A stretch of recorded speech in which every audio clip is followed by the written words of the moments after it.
You are now listening to Feeding Off Each Other. Welcome to Feeding Off Each Other, the weekly podcast where we feed off the talent, humor, knowledge, and awesome stories of our guests and each other. I'm Matt Dennison, joined as always by David All That and a Bag of Chips Wiggins. Now you're talking. And to my left, joining the podcast every episode, minus a couple, I guess, technically, Mr. Jason. What was I going to say? Hella? Is that a 90s thing? Metrosexual? What's up? Eat my shorts? What's up? What's up? Lucas! Nobody cares. Batteries not included. That was what it's like to live in the 90s and watching television, guys. Especially kids advertising. Yes. Yes. Goo. Well, I'm out of energy. Mm-hmm. Let's wrap this thing up. Let's wrap this thing up. Why are you talking like that? I'm just kidding. Oh, that was good. That was good audio. You could sell that. I had to moisturize my vocal cords. Yeah, I'm talking about Mountain Dew, baby. Moisten. I'm talking like that because we are breaking down one of our favorite personal videos today from our YouTube channel, IFHD Films, How to Be a 90s Gamer. Produced by us in 2017. Mm-hmm. Holy shit, 7 years ago. In collaboration with CBC, that's the Canadian Broadcasting. Oh, it's always 50-50. Corporation? Mm-hmm. It's not company. Mm-hmm. Yeah. Corporation. And but yeah, one of maybe, well, how many How to Bees do we have? Like 15? Yeah, probably around 15. 17? I don't know, 69. And one of our favorites, closest and dearest and nearest to our heart. The last time, this is our second time breaking down a video in a podcast.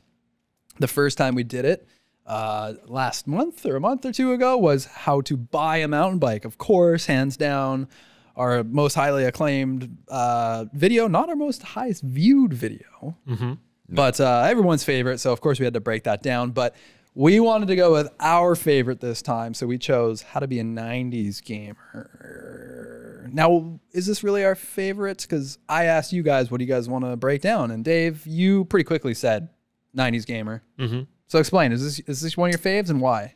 I think it was just like a really fun production experience, putting it together, doing the sort of retro 90s thing, doing the nostalgia thing, and then also just the actual filming experience. We especially one particular day we shot for like 18 hours and we just got super silly and it was a memorable time. Jason, overall thoughts and opinions about this production? Yeah, no, I really like this one. I think too, when we were thinking about our video catalog, this one has a lot of meat on the talking bone to talk about, you know? A lot of to feed off of. To feed off of. Yeah, it was a pretty big production, and it was part of whatever 6 or however many videos we did in collaboration with CBC. And I would say it was the most logistically hard because we were doing a period piece, and we haven't done a lot of period pieces back then. Well, we don't know a lot about periods. We're males. Wasn't gonna bring it there. But We you don't did. really learn. They don't really teach us in school about it, but I'm kidding, folks. Just pulling your leg. Should I keep doing this or should I fucking stop? Wow. Oh, Brooks, once again, covering her face in embarrassment. Face is on the table. I should probably stop. Real quick, guys. Real quick. I don't want to lose the opportunity to talk about this. Jason, how's the finger? Oh, Famously, very famously on the pod, famous amongst the Chother we got to stop calling it Chother Nation, by the way. I feel like it's kind of biting the Workaholics guys because they have their TII Nation. I thought you were gonna say it's a PC, like Nation is canceled now. No. I just feel like it's ripping them off, and also like we're not a nation yet. Let's get real, okay? Like we're smaller, okay? Like, are we like a village? The Chother Village, the Chother Collective. Chother Collective. That's maybe too small. I think I feel like it's kind of like you dress for the job you want, right? Like call it Nation, you know. like what about like a town, like Chother Town? Like Flavortown, Chother City. Well, now we're biting Guy Fieri. Also, I don't think the Workaholics podcast is as big as you really think. As big as ours. You're right. I didn't even know what TII Nation was. Well, And I've Dave listened- knows everything. and I know everything. yeah, but we do. Jason and I do. Brooke does. She knows, and it's like a internal moral dilemma where I'm Yeah. like, every time I say Chother Nation, I'm like, I know I'm just kind of ripping off the This Is Important Nation, TII Nation. Yeah. Shout out. So, anyways, The Chuthers. We can just say the Chuthers. we don't have time to talk about Big Finger. Yeah. So, just Get kidding. into Tell it. us about the finger. Oh god, what a whirlwind! say whirlwind? I did say whirlwind. Chother World. What a whirlwind! Chother Universe. Chother world, Chother land. The finger is not doing great. It's still broken. So immediately after the last, I'll keep this quick. Immediately after the last pod, I went to the hospital and I saw my plastic surgeon. Facial, titties, fingers. Cock. No Butthole. cocks. And he confirmed break. Yes, he said it's a bad break, actually. It's kind of an annoying one where I also ruptured the tendon that runs through the finger that controls it. Oof. And that takes longer to heal rather than just a bone. So it's very annoying. It's a very inconvenient injury. And I said, well, what do we do about it? I just leave it? He's like, well, you can either leave it and I check back in 5 weeks and maybe it's still broken and then we got to do a surgery, or I got time. We could do a surgery right now. And I was like, oh, okay. I guess I'll do the surgery now. Do I need to go to sleep or like what are we doing? And he's like, nah, no. It won't hurt. It won't hurt a bit. I'll freeze the finger. The freezing part will hurt a lot, but we'll just do it. And nurse, drill, wire, let's go. And I was like, okay, Canada's crazy, free healthcare. Let's do it. And so he had a live X-ray machine, so he could see what he was doing to the bone while he was doing the surgery. He stuck a needle in between my fingers to freeze it. So there's a needle in there. Brother, ooh. Literally, like One less finger to do the soundboard. I'll cover it for sorry, you. brother. He was not joking. It was like white hot 9 out of 10 pain. Needle going through there sucks. And then my whole hand froze. And then he put like a little smock over my hand so I couldn't see it. And then he drilled right through my finger and put in one wire vertically. And then he drilled through the end of my finger halfway down and put one wire in horizontally and then hooked them out of the skin. So they're sticking out of the skin right now. It's not called subdermal. There's another word, something dermal. And now I have this little black cast that goes over it that I got to change the bandages on every 2 days. Because if it gets infected, I need to go to the hospital again. And it's very bad. You'll get a bone infection, which is like, could die. So now I have this for like 5 more weeks or 4 more weeks. It's a really shitty injury. It's so annoying. I can't do anything. Well, I want to see the X-ray. Yeah, we can pull it up. Now you're going to notice a shape on the X-ray. Brooke, I don't know if you have it. I'm looking for it. It's in Slack. I like how Jason said it sucks. It's so painful. 9 out of 10. He's still such a badass. He has more threshold for pain. I'm curious, what would take it to a 10? No, the other one. Go down to the recents. You got to scroll pretty far. We just have a folder of X-ray There you photos go. now from Oh, Jason. yeah, that's Right there, right there. Down. Yeah, right there. I know, it doesn't look like an X-ray. Whoa! Yeah, that's not a finger. That's a penis. I thought you said no cocks. No, that's... So... Looks like your... That looks like a dick, and it looks like you're peeing. Like a dick, right? It does look like... So that's his finger, I believe. But my finger is up higher than that black cock, and it is... The wires are in there currently. That's like the wires in them. So you see how it hooks out like a little hockey stick. So yeah, that is basically to like fuse the finger straight so that it heals. It looks like you're a pirate in training. Like you don't get the full hook. You just get a mini hook. Yeah. And then you graduate to it later. it's kind of... I could use it as a slingshot if I just pulled an elastic band. Oh, is that the 10 out of 10 pain? No, that didn't hurt at all. Have you ever experienced a 10 out of 10 pain? Yeah. You've had it too, probably. IMS. It's like it's like acupuncture, but I did it when I broke my back, and my physio was trying to unseize my vertebrae. I never had this. Oh, really? I No. thought you had IMS. No. And it's like acupuncture, but a bigger needle, and they put that needle right into your nerve to get it to fire as quickly as possible so that your ligaments unseize. And this is a very unscientific way of doing it. But yeah, they touch your nerve with the needle, and it's just like full body shock. I cried. Yeah, I literally cried. Yo, what a bitch. And yeah, I know. I was a huge bitch. Does he look like a bitch? Dave, did you know Jason was a bitch? Yeah, I've known this for years. Dave knows I'm a bitch. Yeah. He calls me one. He's my bitch. He's our bitch. He's our bitch. See our bitch. Yeah, that was 10 out. I was like at the verge of just being like, no more. But he was like, this will help, and it literally changed my life for like the next day. Like next day, like Sounds like you came back from Burning Man. And then like they stuck a needle in me, and I don't know what happened. But it changed my life, bro. Yeah, I started vibrating, and then I cried, and then And there was a butterfly. But yeah, I don't know. The finger, yeah, it's on the mend now, but it's still very broken and very annoying. Nice. Yeah, sorry. Anyway, back to 90s Gamer. I tried to keep that quick. Yeah, well, we had to. There's a little bit of life, a little slice of real life in all these pods, right? Yeah. So anyways, changing gears. Where were we? What was going on? 2017. Well, I think I had quit my job fully, so I was full IFHC, trying to make it work, figure it out. Jason? Yep. Same program? Yep. Same program. We were operating on very little money, and we had this opportunity. Dave, you were working at A job. Tech company. Pay with? Can I say pay with? Sure. Can we say that? Okay.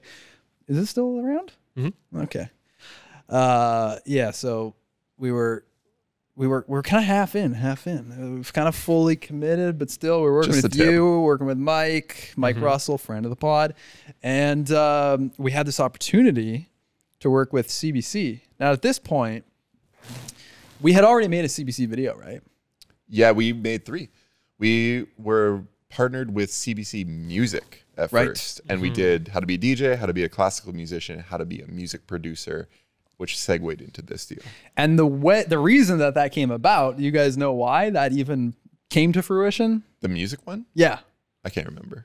You remember? Don't recall. It was a dude who worked at CBC Music who was a mountain biker, and he liked the mountain bike videos. And he was like, hey, like, let's try to get something else going. And again, like, that's one of the reasons why I say, you know what, if you love bikes, keep doing it. You never know who you're going to meet, where it's going to take you. Just keep riding the bike. And so we had some success, right? Oh yeah, those went really well. Yeah. Well, How to Be a Canadian was the first one. We just had a one-off, I'm pretty sure. Oh, was that with CBC? Yeah, How to Okay. Be a Canadian was with CBC. Okay. It was like the obvious choice with them. And we did it. We dropped it on Canada Day, which was like an unreal move. And that one was super successful. The thing was, and this was always the thing moving forward with any of the CBC projects, we made the deal to work with them, and it was only going to move forward if they could take all of our ad revenue and claim the video as their property. Yeah, I think they claimed it was because they're a government organization and they have to protect all of their IP, which means that they technically own the videos. And I don't know if I fully understand it. I'm explaining it well, but that was the reasoning how I understood it. Yeah, I don't know. I just remembered we pushed back a lot and we're like, what? Well, we want the ad revenue because I think what was How to Be a Canadian? Was it even 10 grand? I don't even fucking know what the budget. Yeah, Oh, no, I don't think it was 10. I don't know. Who knows? But Yes. it wasn't like crazy. And so we're like, can we anyway? We can keep the AdSense. I mean, it's gonna be like probably like $400 or $1,000. Can we keep it? And it was like, nope, that's a deal breaker. If you guys want to keep the AdSense, we literally can't do this deal. So they really like put us in the corner, and we're like, all right, fuck, okay. So we did How to Be a Canadian, and the thing was, we said, well, we want the videos to at least be uploaded on our channel. Which was also a big thing for them. They were expecting to just take the videos and put them on CBC comedy. Which is so weird because as a Canadian corporation that's trying to empower Canadian creators, they're taking all their stuff and they're putting it on their own website. I see it as like they were just trying to build their own library and hopefully all this shit goes viral and they just get views and views forever, and their AdSense machine pays them nicely for years and years to come. But maybe there's something to the Canadian law thing. I don't know. I remember we were kind of, because we had this deal going on, we were acutely aware of what else was being made by them at around the same time, like CBC Comedy, and they had a few series and videos. And we're just like, these are so bad. Yeah, we didn't love them. We thought there was room for improvement. We thought we could do something cool. I mean, Canadian television and film to a lesser extent has a pretty poor reputation for quality, especially then. Diarrhea? Since then, there's been kind of like breakthrough hits like, Schitt's Creek and Diarrhea? Kim's Convenience or whatever. Like there's shows where they actually got big outside of Canada as well. But traditionally growing up in Canada, you're like, Canadian TV and movies suck. You're like corner gas. Yeah, it's all just kind of like a tier below. Like, and there's a certain vibe and look and just, I don't know, tone to it. And you just watch it, you're like, this is Canadian, and it's not good. And so we did How to Be a Canadian, and we put the video on their channel, and then we put the video on our channel, but they claimed ours. And it's the same across the board. If we go and we claim, say someone straight up steals our video, they steal, how to buy a mountain bike, and some 13-year-old kid steals it, uploads it on our channel, and we claim it. It's the same situation there as it is with CBC. It's like YouTube just sees it as like, oh, you kind of like stole this. You don't own it. We get absolutely nothing in terms of revenue, but also we get zero visibility. If you're going to type in How to Be a Canadian, you won't even see our channel. You will not see it. It's almost a challenge to try and find How to Be a Canadian that's not posted on the CBC channel. And yet, it still has tons of views.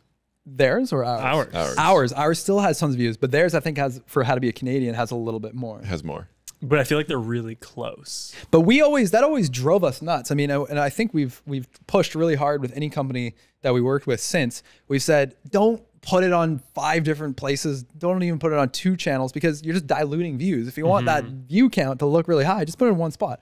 But of course, the only option here was that we would have to put it on the CBC channel, but we didn't want that because it looks like we're not making anything. Yeah. And we're dedicating years of basically, of our time to make content with CBC. And if we didn't have anything really to show for it on our channel, it was like, we want to keep that content wheel spinning on our side too. So Totally. So we did How to Be a Canadian, and then that was successful. So then, yeah, as Jason mentioned, we did How to Be a DJ, How to Be a Music Producer, and How to Be a Classical Musician.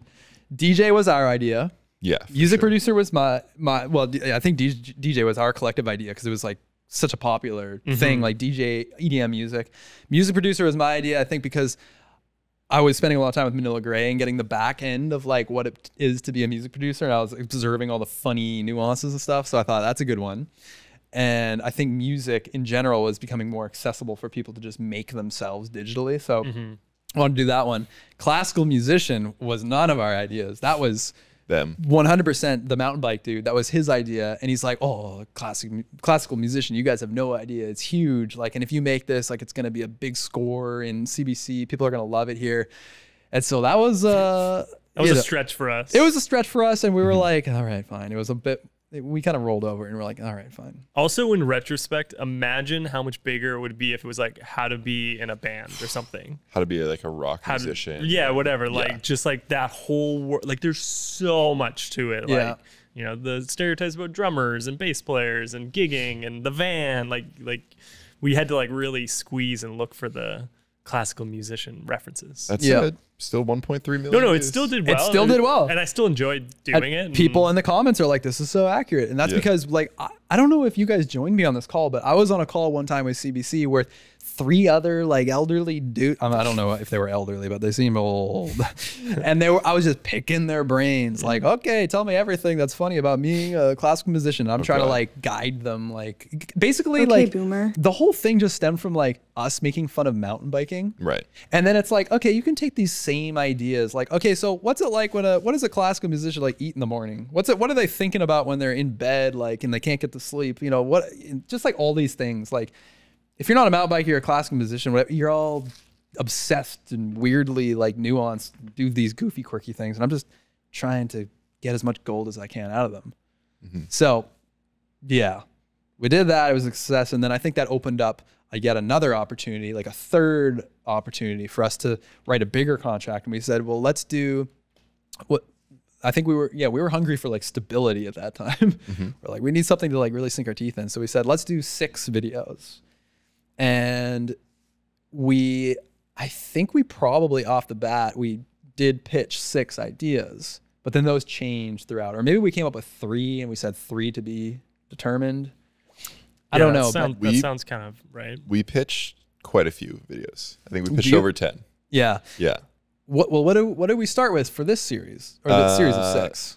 We did Millennial The earliest Homebuyer. one. Oh, yeah. The ones we actually made. Yeah, the ones we actually did. Let's talk about that first. Millennial Homebuyer, Canadian 2, How to be Canadian 2, Which was a bit of a flopper 90s Gamer, The Nature of Millennials. with David Suzuki.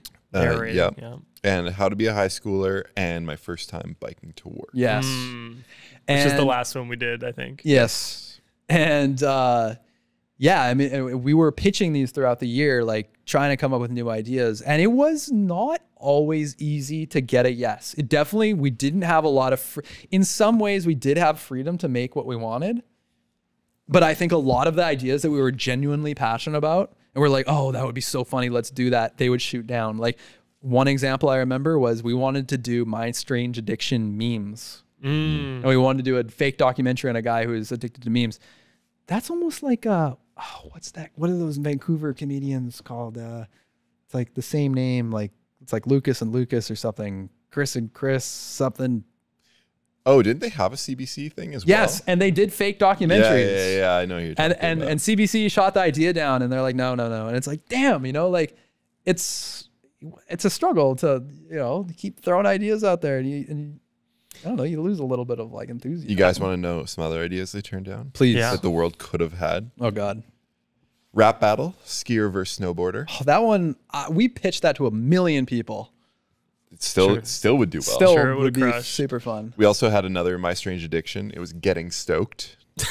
Okay, I get why that one was a no. Yeah, know. but I gotta remember the name. But anyways, they would have done it. And then I'm going to tie it back into what we're talking about today. The original concept for this video was just how to be a gamer. Right. Right. And I'm just reading a pitch document from that time. Yeah. And then the rest they said yes to.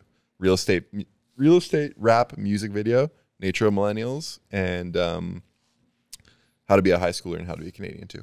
Probably though, there was some verbal pitches that didn't make it onto this list, because I do remember being quite like frustrated, banging my head on the wall, like, damn it, like they don't like any of the things we want to do. And like, I think we just like come up with other ideas, and we weren't like fully in love with them. But then it was just like, all right, finally we got a yes, let's go with it. Yeah. Yeah. And then we said this before on the pod. Sometimes we'd pitch an idea and it would be like, oh, it's good, but like, can you make it like, like some maple syrup, or fucking add an A on it, or a maple leaf? And it's like, Jesus, is that what it has to be Canadian? Canadian humor? Yeah, it's almost like they're trying to play into stereotypes that don't actually resonate if you're actually Canadian. Yeah. I think it was just like sometimes the burden of success. You do How to Be a Canadian. It's like, well, that one did well. Why do you do it again? But also like How to Be a DJ. No Canadian references as far as I can remember. It's not nothing. But it's got 30-something million views on YouTube Yeah. now. 31 million. And so like, it's like, do you really even need to make it anything about Canadian? It's like, we just kind of became the like stereotype guys. And then in their eyes, we're the Canadian stereotype guys. Yeah. So it was, like I said, burden of success. Howdily dood each other, nation. You love the show, you love the pod, you love the boys. Well, why don't you support us by purchasing some of our merch on mahalomydude.com. That's right, Matthew. We've got the finest selection of t-shirts, stickers, and hats you've ever seen. Plus, we even have feeding off each other sticker packs so that you can proudly show off your love for the show on a mug, laptop, your dog, your mom, whatever. And as a special gift to you, our beloved Chuthers, we're offering 10% off your next order with the code FEEDING. That's right. Head to mahalomydude.com and use code FEEDING for 10% off your next order. And now, Back to the pod. I always find it interesting too when you work with these people and you do something that goes really well, and the thing you made that did really well, the company that said yes, they let you do the idea, they greenlit it, but also everything else you did, all the creative choices you made were sort of aside from them. And then for them to not just kind of have faith in us to just do what we want to do and do it well, it always shocks me. 'Cause Yeah. you're like, we did the thing already multiple times. Why aren't you just being like, yeah, you guys can, like, you should be getting more rope as you go. Yes. Can I More just you say, prove Dave, you yourself. look so fucking cool right now. I know Dave looks the coolest I've ever seen him. Absolute G. Thank you. Like, you gotta wear that every day. Yeah. Also, did I say the F word? Oh, that's man. hot. We got a comment. Someone was upset that this isn't a family-friendly program. And we never said it was. Didn't we? Who was that? Mr. Kitty Cat or Mr. Meow or something like that? Some fucking loser. We I were don't know. talking about this. They gave us a 1-star rating. Yeah, that's what it was. It was on either Spotify or Apple. Oh, 1-star rating because they said, "Oh, it's awesome. I love it. It's entertaining or whatever." But I don't like that it's not family friendly, and I can't listen with my kid. 1-star, and it's like, Yeah, it was choked. bro, you just hurt our overall rating. It doesn't support us at all. Exactly. Just because it's not exactly how you want it. Yeah, everything else that they said it's not family friendly like Mahalo, my dude. Well, that's Mahalo, my dude. Yeah. dude. exactly. That's Let a us different live channel. our lives. This is our outlet for saying bad words like butthole and All pee-pee. those silent bikings where we can't say anything, all the words come out here. Every time we hit cut though, we're like, fuck. Yeah. So I just had to get off my chest real quick. No, that's fair. So Fuck that guy. we had to pitch and it was frustrating. And I remember where I was in my parents' house at the time. So I was on the call with our guy at CBC and I'm pitching how to be a gamer. And he's like, yeah, there's something there. Yeah, it's pretty popular. Yeah, like gaming was like blowing up, competitive gaming and whatnot. I don't remember exactly how it went down, but then I said 90s gamer. And he was like, oh, yeah, that's the one. And instantly, it was just like an instant hit. And he knew right away. He's like, oh, yeah, that's nice. Let's do it. Green light. And I was stoked because, like, we love the 90s. Mm-hmm. We're products of the 90s, some of us. Also, it's a lot more. Product of the 80s? Are you a product of the 90s? I was born in the 80s. Sorry, but can you still be a product of the 90s? Yeah, I'm more of a product of the 90s. Okay, boomer. Arguably, you're more 90s than we were. Yeah. Dave's way Yeah. more 90s than me. Yeah. I mean, look at him. He looks cool as fuck. Yeah. Because that's All that in a bag of chips. His natural attire. Fuck. But what I was going to say I'm gonna was kiss you. part of the reason we were excited about doing 90s gamer as opposed to gamers, the term gamer is so broad and can mean so many things to so many people. And like, where are the boundaries of that? And it's harder because it's like a living thing. Whereas the 90s, everything's happened. So you can refer to everything. Yeah. So we knew we were going to do a period piece, which for those who don't know what that means, it means we're in a certain period of time. And so everything on screen needs to reflect that period of time. The cars, the clothes, the posters, the feel, the furniture, the everything you can think of. You got to try to get as close as possible to that period as you can. So we knew that it was going to be a lot of work because we're going to have to get a lot of props. We're going to have to make posters. We're going to have to find Wardrobe. a house that looks 90s. Houses. Yeah.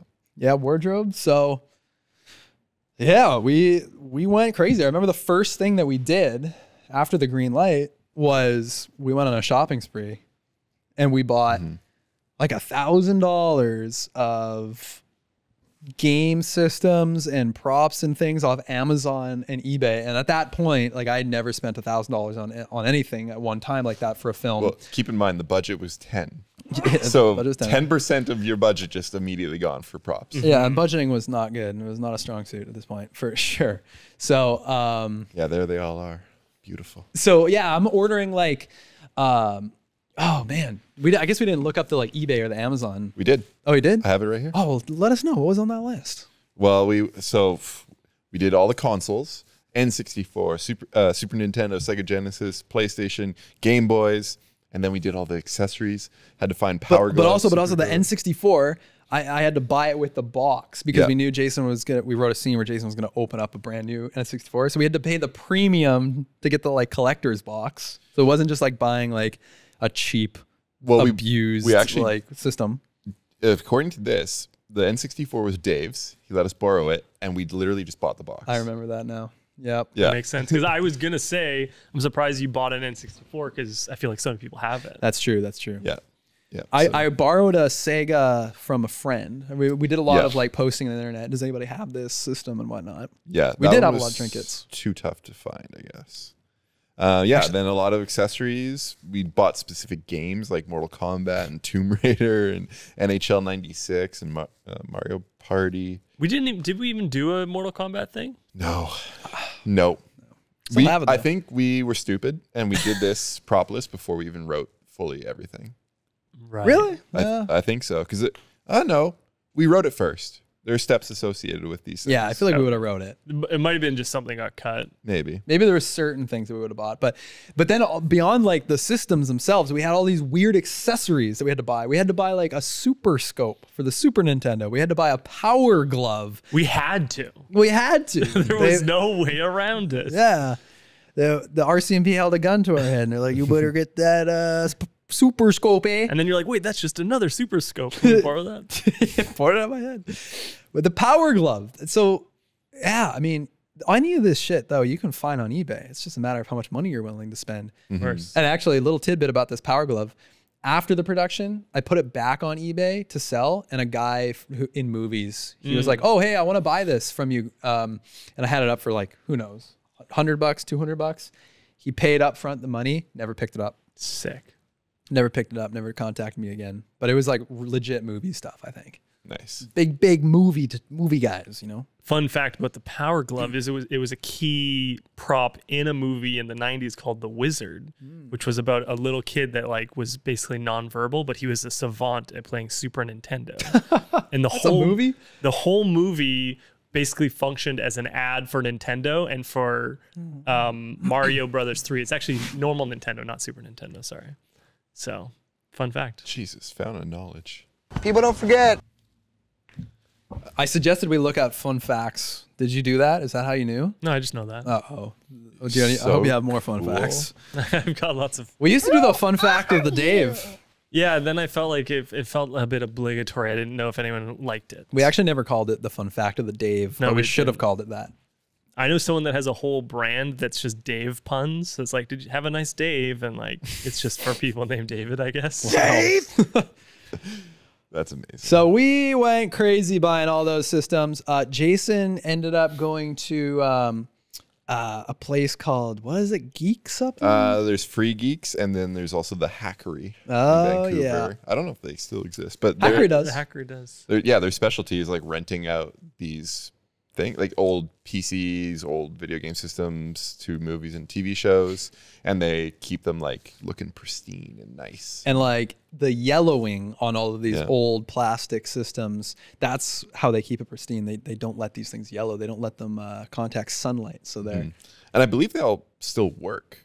Like if you plug them in, they'll still turn on and everything. Yeah. They're not just shells. The interesting thing too is if you're like, you know, from a generation after us, computers are all black now or like metal. So you don't get that sort of yellowing. Yeah. But like every time you had a family computer for over, 5 years, the sort of gray or white plastic exterior would just get this yellow tinge. Gross. I remember this was one of the hardest props to find. I remember like Jason was absolutely hustling. It was like a last minute thing to like, fuck, we still don't have these computers.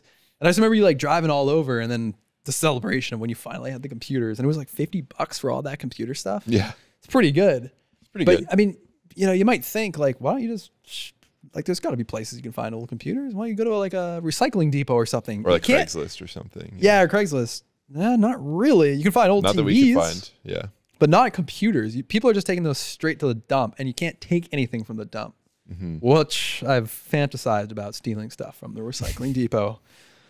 But they got those big signs that say everything here is the property of the city. But man, it would make it a lot easier if you could just show up to the recycling center and be like, can I just use this as a prop? But I guess like they think you're going to like hurt yourself or something, right? It's all liability. Liability. You're going to take the bike, you're going to slice your hand open, need a tetanus shot, and you're going to sue the city. That's my plan. There should be like a form that you show. This is, I want to like bring this to the world. Okay. There's gotta be a form that you can take at the recycling center, the dump, sign it and say, if I go dumpster diving or whatever, it's not your liability, and go and take a bike or take a oven or whatever. But then I guess the whole city will show up. It's not gonna be good. Yeah. Oh man, everyone's chomping at the bit to dumpster diving. At the dump. You'd probably be surprised. But yeah, so then beyond the systems, we went on a little Value Village shopping spree. And at this point, we'd done a lot of those. We've done a lot of. How many times did we go to Value Village to buy like colorful ski jackets Many. and then go and donate them, and then like 2 weeks later, like, oh shit, we need to buy them more. We need to buy them again. Yeah. Yeah, it's really annoying too, because sometimes you go to like those like vintage shops, you know, and you'll see a jacket like the one I'm wearing or any of the ones we're wearing, really, and you'll be like, $90? Like what? Yeah. And it's like the same thing as at Value Village. And some of these I'm looking at, we spent like $5 on, 5 to 10. I remember the jackets were always like a $30, $40 thing. I was like, oh man, okay, we got to keep these. That's why I still have them. I'm like, we got to repurpose these. They're kind of mementos now. But at a certain point, I'm like, we're keeping the jackets. But my thing with the Value Village was just go, spend the money, get a little bit more than you think you need. You don't want to be on set like, oh shit, we needed one more t-shirt or whatever. Just get the stuff, because I feel like half of it, well, I mean, not half of it, a large portion of like the success of a video is like, what's the person wearing? Is it believable? Especially with a period piece. So we just were like, spend the money, and then you return all this stuff and you get credit. So you can go and buy stuff for the next project, and you know, whatever. I don't think you're really scamming Value Village. No, they're doing fine. Yeah, they're fine. They're very overpriced now. Yeah, Yeah, true. it's really not what it was. Like you go there and you look at stuff. You're like paying the same as like Winners or whatever. Right. Yeah, you get like a broken camera that completely doesn't work for $25 or something like that. So we got our props And and we filmed the video. film the video. That's about it. Yeah. Well, we had to decide like who's gonna play this. It was Yeah, it's in the 90s. We're gonna like, it's supposed to be like kids, obviously. for sure. So I don't know. Were we thinking to hire kids at some point? I don't But remember. I thought we were thinking to hire kids, and then we were like, we have no money. I think so too. There was some project that we were deciding, is it kids or is it just us? It also just would have been worse with kids. Totally. And there's that. Have you heard of the show Pen 15? Yes. Yeah, the whole premise is they played themselves as 13-year-olds in the 90s. And I feel like we achieved a very similar vibe. So we all had to shave our face. Mm-hmm. And yeah, I feel like anytime I've shaved my face in the last 15 years has been because of 2 or 3 films. That's it. I wouldn't shave my face otherwise. Yeah, it's always for a film. But that helps. And then you like, what else do we do to make ourselves feel young besides the clothing? I think hairstyles and obviously like apparel. And then even though acting of it is very like childish and the script is pretty like Just like annoying kid. Yeah, Yeah. I was like, no way. yeah, totally. That was good. Whoa! Eat my shorts. Don't do the voice. Yeah, All look, right. look at these butt heads right here. Yeah, see? So we're looking at a photo here. This is us in a video store. We had to rent for one of the scenes. We had a video store in Kitsilano, 4th Avenue here in Vancouver. We rented it for an evening for $50, $100? $100. $100. I remember I wrote the check there. That's the cheapest location rental you'll ever get, other It than must free. have been. I think we were floored that it was going to be that cheap. Well, I remember going there in person and being like, "Hi, can we like do this thing?" And he's like, "Yeah, if it's after hours, like sure." But this was the beauty of that time in our career. It was literally just like 4 of us showing up, like with some lights and a camera. Exactly. And it's like, hey, can we just like do this? We'll be in and out. It wasn't like a whole crew and you got hair and makeup and you got crafty and snacks and people are smoking cigarettes and whatever. It's just like, it's just us. This is mellow. But in that same shot that you just showed, we're holding a $10 bill, which was a prop that we had to buy, but it's an old $10 bill from the 90s that we had to spend $20 on. Yeah, it was before Canada went to plastic money and all the colors. This was actual paper $10 bill. Yeah. Well, they were still we still had colors. You know what I mean? It wasn't like, fuck You off. know what I mean, man? Come on, The 90s man. voice. Don't do the voice. My mom's gonna be so mad at you for making fun of me. I'm telling. So, yeah, it was fun to just act like kids. I mean, I feel like that was part of our fun and nostalgia with this whole thing is that like we got to just play a younger version of ourselves. And it's like we all internally knew what that was like, what the knowing version of ourselves is. Also, the whole thing was like aggressively unserious. It's not, I mean, most of the things we've done have been that way, but then sometimes you're trying to make a joke, but be like a real person. Like, it's like, oh, isn't it funny when this happens? And you're kind of acting the reality of the scenes. But for these ones, we were just like, everything was animated. Everything was like extra silly, I think. At this point in time, this was probably one of the first few projects we had shot on our new Red Raven camera.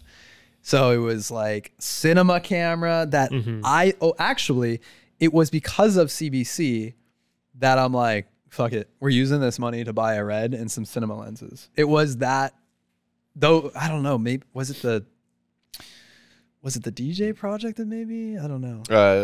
I don't know when we bought it. But yeah. Anyways, we're like, shit, like there was a good point in our lives where like expenses were kind of low and whatever, you know, life hadn't fully gotten in the way yet. We're like, let's dump a bunch of whole money into the camera. And boy, oh boy, we're still using the Red right now. This Red Raven is shooting Jason's angle.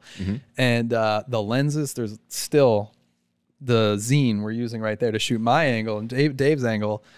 Still using that. Really paid off tenfold. Yeah, exactly. 100-fold. I was going to say, definitely. Really, I think it was one of our best choices to go ahead and just buy those cameras.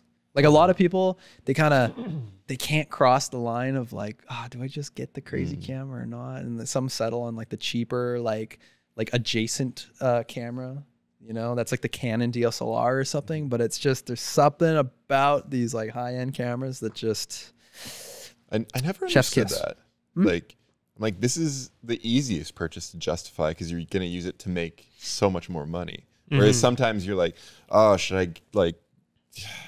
Sometimes you're just spring on the- optimizing performance or something, but Totally. you're not actually, you don't need the thing. Exactly. Especially when it comes to like film production. It's like, oh, should I spring for the crazy crafty? It's like, no, that's stupid money. well, I mean, remember when we did our podcast with Seth? He's like, I'm like, what's the number one, conception? He's like, spending it all on the gear. You don't have to spend it on the gear. And then we're just kind of like talking exactly opposite of that. We're like, spend the money on the gear. He It does not a very saying- different thing though too. is different. Yeah, and I'm not saying spend all the money on the gear. Like there's a limit too. You could like get crazy tripods and all this other stuff that you maybe would help a little bit. But the camera is like the thing. Well, he might also be saying like, don't buy gear to solve problems, like in the way That's where it's true. like, I can't do this, or I'm not going to be successful until I get the camera. It's like, figure out how to be successful with the piece of shit camera, because then once you get the amazing camera, you're going to be even better than you were. Right? Yeah. So this was one of the first projects we shot with it. And I feel like I was like up in my head, like, is this like too good? Is this too sharp? Is this going to look like, cause I think at that point, like a lot of the comedies that we'd seen have been shot on like more like a handy cam kind of thing or whatever. They weren't like full cinematic, and it was just a new look that we had to get used to, but it was fine. Of course. It worked. Yeah. Yeah. Worked out for really well. And also the average person that's just consuming something doesn't think about it. Like they have sort of there's a subconscious effect to watching something that looks higher end, but they're not like, hey, this is a little too nice. Or even if it's a little too shitty, a lot of the time they're just like, was it funny? Did Yeah. it entertain me? Yeah. Yeah. So it's funny to look back at these pictures and see like the most basic setup with our Red. Like we had like there's so many accessories you can get with these cameras. And I see we only had like a couple hand-me-down pieces of gear from our friend James, the Duotang Mang. The focus. He got that nickname on this shoot, the Duotang Mang, because we had Duotangs as our props. You don't know what a do you think anybody out there is like, what's a Duotang? Of course, to tons of people. How do you explain what a Duotang is? It's like a binder, but it's more flappy, kind of like paperish. And then there's little what do you call those? Little tines. Yeah, the little metal tines. Little metal tines that then thread through hole punch paper to hold it in, just like a binder, but it's a really tiny binder. I feel basically. like these were like the binders you would get in elementary school. Yeah. When you're like, when you eventually upgraded to a full binder, you're like, oh, I'm a big kid And then you get now. the big snaps. Yeah, and those things pinch your fingers. Like a 3-inch job. Oof. But you would have all these Duotangs. For me, it was like the red one was math, the green one was English, the blue one was That's insane. You remember that, by the way. I'm special. The blue, I don't know. I could be making it up. Just No, full I of shit. believe you. It actually is 100% accurate. Yeah. The yellow one was writing. There was a blue one. I can't remember what it was, but you'd have them like in your desk, right? Yeah. And but then also like you'd have some at home, and they were the cheat codes. Or I don't know about you guys, but like cheat codes. What do you mean cheat codes? Cheat codes, like for the video games. Oh, I thought you meant you were cheating at school, and you're Oh, like, no, I no. had the cheat codes for class at home. No. Wait, hold up. At home, you had the Duotang just full of like handwritten cheat codes, so you could plug in the like combination of Right, keystrokes of course. to open up the new level or get the superpower. Cheatcodecc.com. Yeah, definitely. So, what was it? Cheatcodecc.com was a website, and it would just have Oh. codes, and you could just print That's pages. what I did. Yeah. So you'd be like, you'd go and buy or rent a game for the weekend or whatever, and you'd be like, all right, I gotta get all the codes for Banjo and Kazooie or Grand Theft whatever. Auto Or and- yeah. Mine was like, I wonder if you could find this, Brooke, or if you guys remember. It was like Planet Cheat, I think. Oh yeah, No, I remember that one too. You remember that? Yep. I have a memory of that one. There was, you scroll down and like over to the left, there was like this one pixel that was missing. Probably just like a little Planet Cheats Planet Cheat. still exists. Yep. It's actually a dating website. I wonder if There it is. Planet Cheats.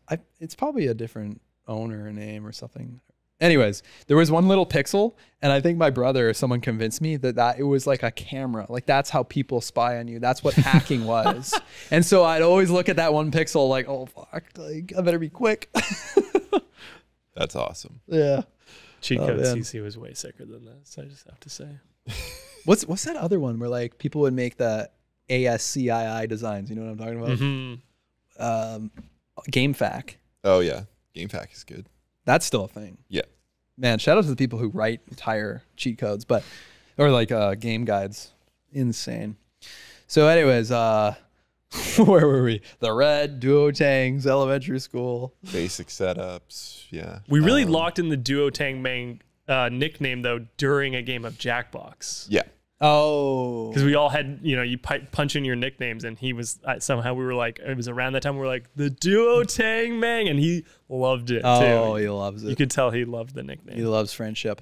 Pull up the video. Let's get some visual cues for us here. So how long is the video? It's 6 minutes. I mean, at CBC, they said, all right, each of these videos, they got to be like, I think the guide was like 3 to 6 minutes or something. Yeah. It was pretty short. Yeah, all things And we, every How to Be got a little longer and a little longer because we had more ideas. And they were always at like 6 to 7 minutes, and CBC did not like that. I think every client we've ever worked with, if a video is over 5 minutes, they're like, "What? Are you kidding me? No one's going to watch this. They're going to lose interest. Don't you know that people don't watch minutes over 3 or watch videos over 3 minutes?" It's like, yeah, because you've been making shit videos where they're like, "This is not worth my time." Exactly. So we strived to make videos that were any length that were worth watching. It's like people watch 3-hour movies now because they're good usually. Well, They always have. I might disagree with that, but What? 3-hour movies are super good as long as they're good. yeah, well.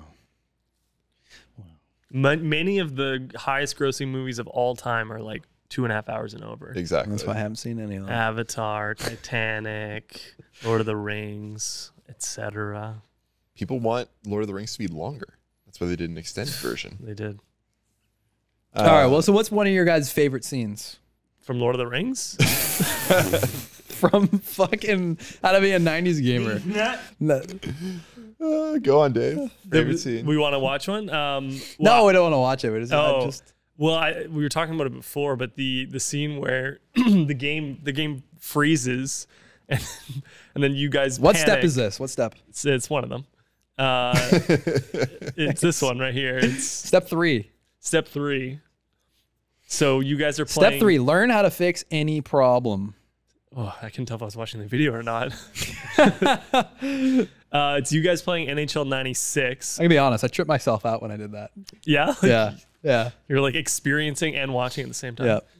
Yeah. You guys are playing NHL 96 and the game freezes and you guys go into an absolute panic, and then Jason blows on the cartridge and then the game restarts. And We have a sigh of relief. you have a sigh of relief. Although, in retrospect, we realize that kind of doesn't make sense because you would normally panic if your game freezes because you're not going to be able to continue from the place that you're at. You're gonna lose all your progress, Yeah. or like you're gonna lose your save or whatever. And it makes no sense that we were like, plug it in, blow it in, or unplug the game, blow on it, and plug it back in. We're just really trying to shoehorn in that joke. I really don't want to be that guy, but I'm pretty sure I was on set and the wheels were already turning. We were shooting it, and I was like, I don't think this makes sense. And I just was like, hey, there's no backtrack. Like, we've written it, it's staged, and I just was like, it'll be fine. It sounds like you want to be that guy. I don't want to Yeah, be it that It sounds guy. like you just say like up front, like, I don't want to be that guy, but let me just go out there and say I was right. No, that's not even what I'm doing saying. here? It's just. I'm not saying anything. I'm just saying. I'm just saying.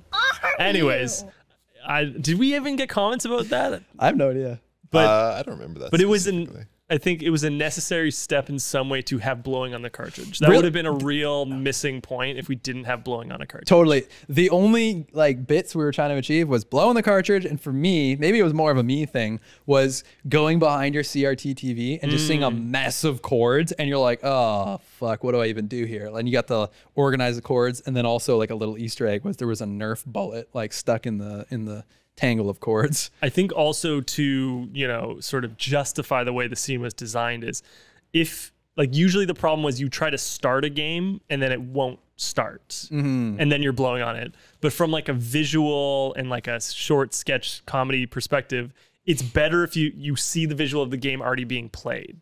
Like Now- just the actual whatever. We might need to take a step back because what if like people out there, some Zoomers out there listening in Chother Town, what did we settle on? Chother Chother Nation, I think. Chother Dome.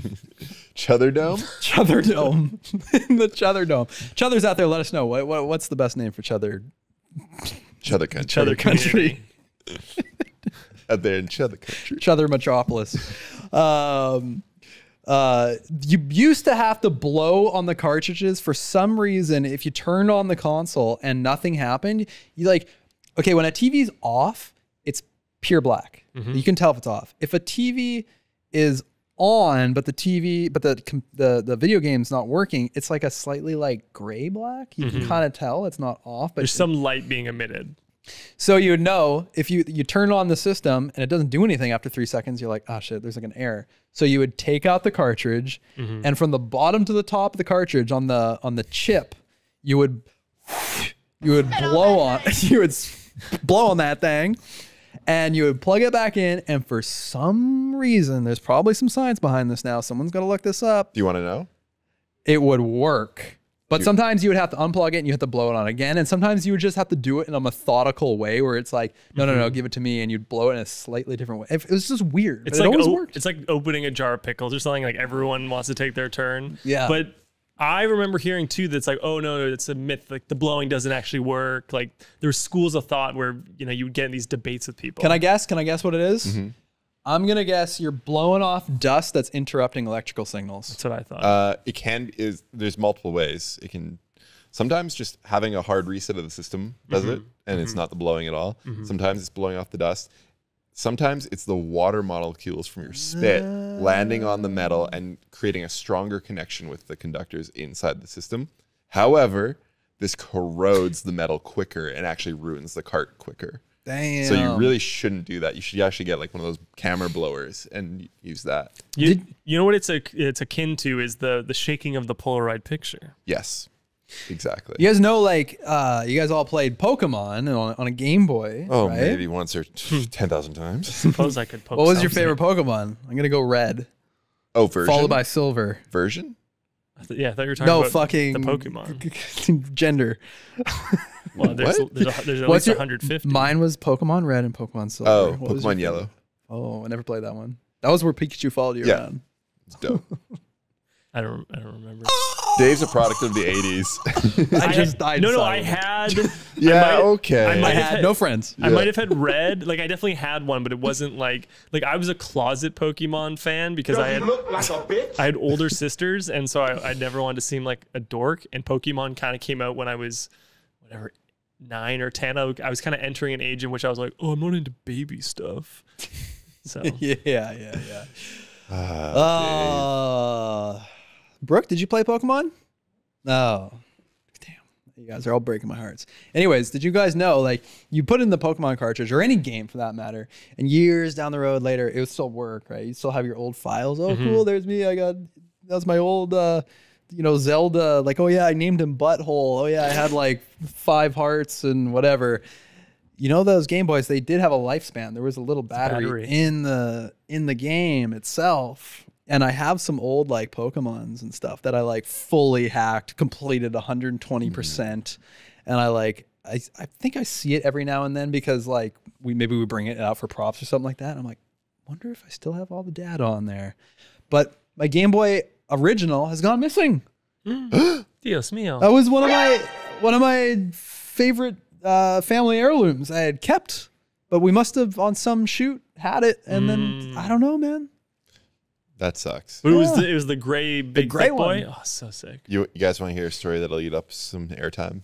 Please, That we are could be feeding. worth it. So I had the same original Game Boy, Big Gray Daddy, and I had Pokemon Red in it, and I would bring it to school every day and smash out some Pokemon when I could. And at the time I was in like daycare because my parents were out of the picture and it hated me. The picture. Yeah. And I was Laugh through it. I was at daycare actually in the morning and the afternoon because my mom wanted nothing to do with me apparently. And one morning I was playing Pokemon and it was time to go. And the daycare person said, "Oh, just leave your Game Boy in this locked cupboard and come get it after because you're not really allowed to play it during school time." And I was like, all right. Seems legit. An adult telling me what to do. So I did that. Came back after, went to daycare. I was like, "Can I have my Game Boy?" And they're like, yeah, here. Oh, cupboard's open. Oh, Game Boy's gone. Oh, sorry. Looks like someone stole it. And I was like 6. Did you cry? Was Oh, that yeah. the only time you've experienced 10 out of 10 pain? Yeah, that was actually Yeah, 11. That that's was the worst. 11. That was 151 Pokemon out of 10 pain. I think Yeah. that actual feeling as a kid is worse than physical pain. Oh, I was like crushed for weeks. Totally. And my mom was like, "Well, that sucks. Like, like you can't get another one." So Oh man. yeah, it was What Game Boy was that? the gray one. Oh, With I'm like- surprised you had that because Yeah. that was really old by that I only point. had that because my brother had it. Yeah. I mean, yeah, we didn't have the latest and greatest. I'm sorry. Well, you were. Well, I had the see-through Game Boy Color. That was Yeah. definitely Game Boy Color era, if not pushing towards Game Boy I Advance know. era. I know. I mean, those some of the most cherished memories of my life. Waking up on Christmas morning and I had got the Game Boy Color and like a fresh game, and you're like, oh fuck, I'm gonna waste my entire 7 months playing this game. Yeah, the joy I got for getting video games Oh, it's is huge. it's still like I don't know if I have that kind of joy in my life You don't anymore. Like You just don't. that level of hype getting a new game. There's a But don't few forget- games that I got hype over, like Banjo Tooie. Oh man, I was hype over that. Yeah, and then I think the Pokemon Silver I was pretty Yep. stoked on. That's a great game. I think like I was getting into the video games when I got the Tony Hawk Pro Skater 1 on the PlayStation. That you was had a PlayStation. yeah, well, it was my brother. My That's brother, so cool. I think my brother got it. I remember when someone had PlayStation, I was like, whoa, we got a badass in the room. Same. Because it was so much more adult than like a So Nintendo. adult. It had a disc, it had like the a scary games, you know, for grown up And kids. GTA 1. Oh, yeah. Shoot Spyro, played a lot of Spyro. Yeah. Crash Bandicoot. Yeah. Never had, yeah. Oh man, we're just going fully into Yeah, what about the video? just circle jerking game it's systems all, now. It's eh? all part of the topic. Yeah. I mean, what else about this video? Well, okay, so one of my favorite scenes is probably the LAN party. Yeah, Mm. I was going to say something like that.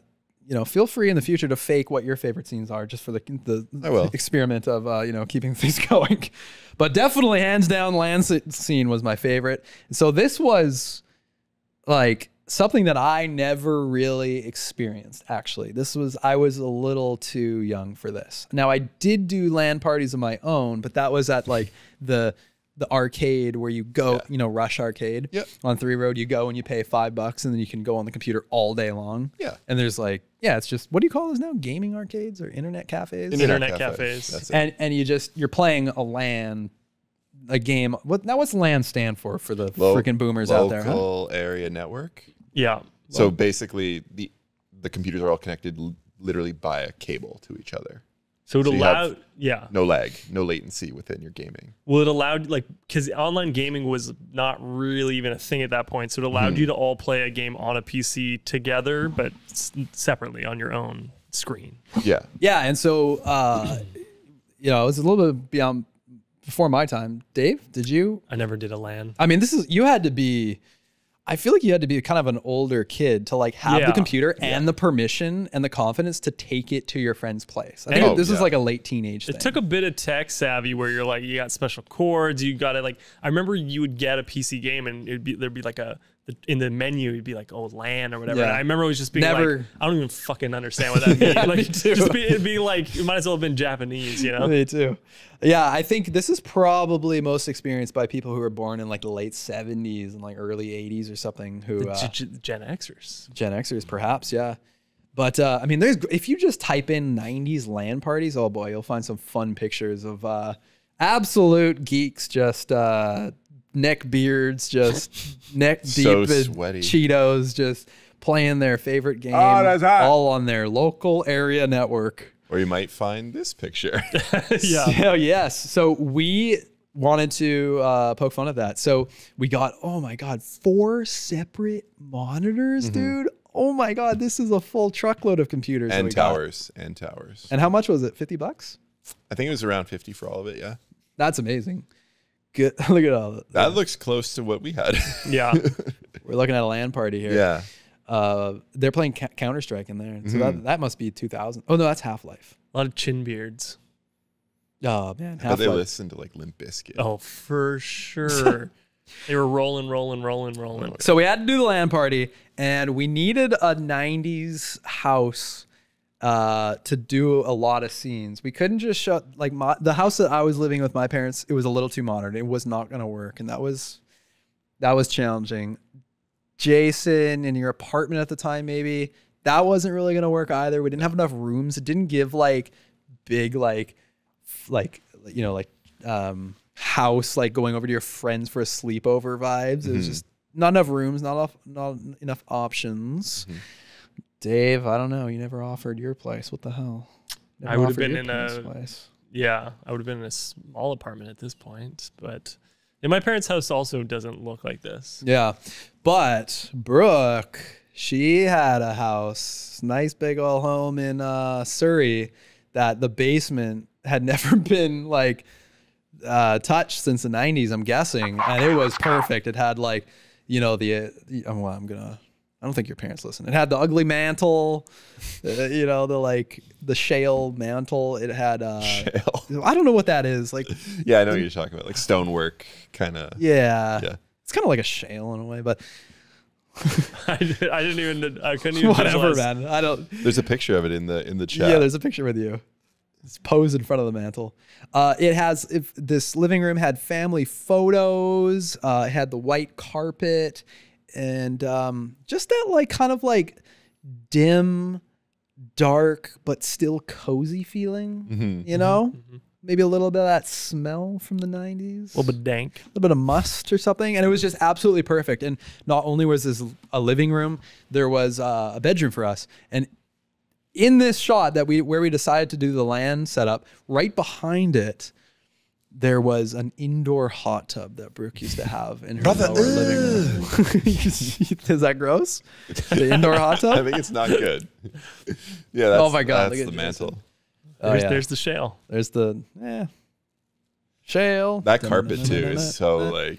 Look at Jason's face, man. He just looks like, Those are some fucking eyes. I don't want to be that guy, but that's a punchable face right there. Makes sense. A lot of people try and punch me, and I go, "Why?" Like, he looks like that kid in Glass. It's just like causing shit. He probably stole your Game Boy the previous day. Oh, fuck. And he deleted your file. I wonder who has that Game Boy. Seriously. I hope they are living in Chother Nation. He Oh, looks just- like a bully from like a 90s movie. It's so funny. Like, you get the stripes, you put them on Jason, he instantly looks younger. And then you tie the flannel around his waist. Boom, 90s kid. Yeah. Boom. Roasted. Boom. So anyways, the LAN party, we set it up, and it was funny because the whole gag was like, we're going to be playing StarCraft. Yeah. So we're all looking at our own screen. We have to hide the screen so you can't tell that the computers are not on and not functioning. You got a fake light though coming off the one on Mike's screen, I think there. Oh, really? Wow. Yeah, look at the Yeah, there light on is. the tower. Yeah, I wonder what we used. Probably just a little LED. We were getting pretty, clever with things at this point. We were like recognizing set design at this point in films, and we're like, oh man, yeah, you can change what pictures are in the background, and you Yeah. can, we never paid attention to that before. Before it was just like the writing and the acting, and then at some point it was like, oh, you can do makeup. Oh, you can wear different clothing, and so we wanted to get on point. So we have the Fresca bottle there in the foreground for Dave. in his cute pink little collared shirt. It looks like a Magic Eye image, your sweater there. This is 90s. I think I shaved that morning, but I think it was coming back in by that point. You're just so manly. So hairy. I'm a man. And the whole gag here was that we're all running up the energy bill, the electricity, and we're gonna break the, or what is it, trip the breaker. Yeah. The power is gonna go out. And I think at that point, like, we had already tried to do like a power outage thing, and before it was just like a hard cut to black. But then we realized the hard way that doesn't really sell, that the power went out. And so like watching other films, I realized when they sell that there's like a power surge, or there's a failure with the electricity, or the light bulbs are going out, or there's a storm or something, the lights are flickering kind of one by one. So we were self-shooting this. I went and hit record, and like, Brooke, this is pretty early, fairly early in our relationship, I guess. It was a fun thing to do together. I'm hitting record, you're hitting the fog machine, Brooke, I think, and you're wafting it around, and then you're running around the corner, and you got your hands on like 13 light switches, and on the cue, you're going off, off, off, off, bam, bam, bam, bam, bam, and you're faking the power outage for us. And that was the joke.